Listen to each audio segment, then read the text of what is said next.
بے شک اللہ تعالیٰ دعاؤں کو قبول کرنے والا ہے، لیکن اگر ہماری دعائیں قبول نہیں ہوتیں تو ایسا کیوں ہوتا ہے اور اس کا کیا حل ہے؟ ہمیں کیا کرنا چاہیے؟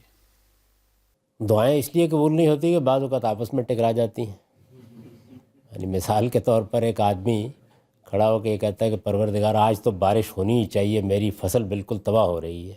دوسرا کہتا ہے پروردگار بارش نہیں ہونی چاہیے، میری تو کٹیا بہہ جائے گی اس میں. تو اب بتائیے اللہ تعالیٰ کیا کرے؟ تو اللہ تعالیٰ اپنی مجموعی حکمت کے لحاظ سے دعائیں قبول بھی کرتے ہیں اور بعض اوقات نہیں بھی قبول کرتے. لیکن دعا خود ایک عبادت ہے، بندہ اپنی عاجزی کا اظہار کرتا ہے، اپنے رب سے مانگتا ہے، تو یہ آپ کے لیے آخرت میں بہت بڑا ذخیرہ بن جاتی ہے. اللہ دعا قبول وہی کرتا ہے جو ہمارے لیے بہتر ہوتی ہے. ہم تو خواہشوں کی غلامی میں مبتلا ہو جاتے ہیں، جو جی میں آتا ہے مانگتے چلے جاتے ہیں. اگر لوگوں کو آپ حق دے دیں تو وہ یہ کہیں کہ سب آسٹریلیا کے وزیر اعظم بن جائیں.